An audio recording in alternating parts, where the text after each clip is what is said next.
Hello, Des Moines. This is Carla Alanis, and we're bringing you another Mortgage Minute with Katina Gaz. Yes, thank you. There you go. So I was asking Katina, I always ask her a bunch of questions, but one of, we've been talking about assets, we've been talking about income, we've been talking about credit. Mm-hmm. And so one of the big things that we also have to talk about is something called DTI, which is debt to income ratio. And a lot of times people are like, what the heck is that?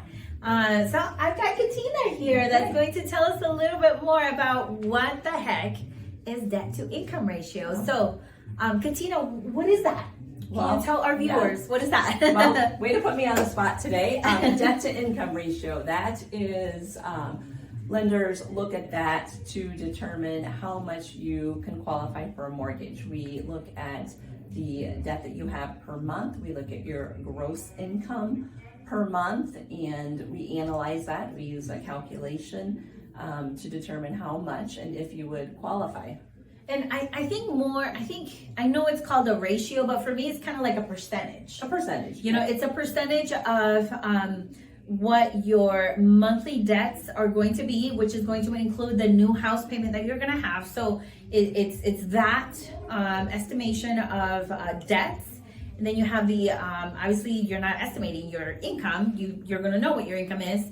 And then having that percentage of debt to income. Right, and we're looking at gross income here, not net, not what you take home. We're looking at gross, so before taxes.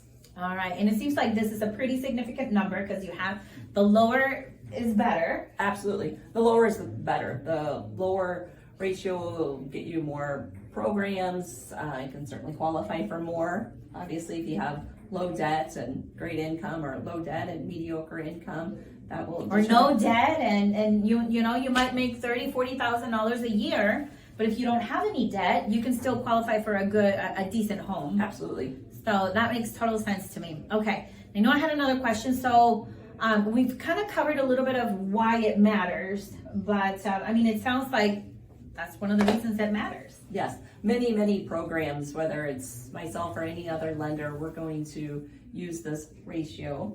Percentage.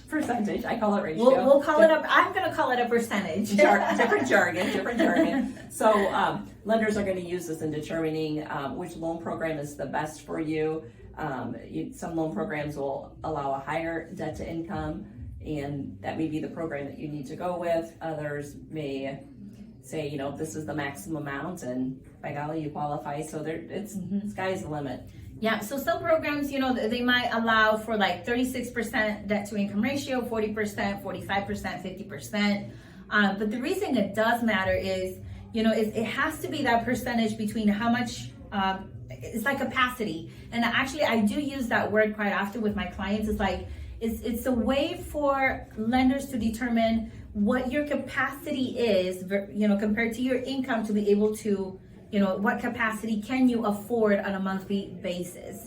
So when you're talking about monthly mortgage payment, we're talking principal and interest, property taxes, mortgage insurance if it applies, and homeowners insurance. So we're looking at everything, not just the principal and interest, regardless of whether or not you have an escrow account. Yeah, and one of the ways that, like Katina, I've had people that have really high debt to income percentage or ratio.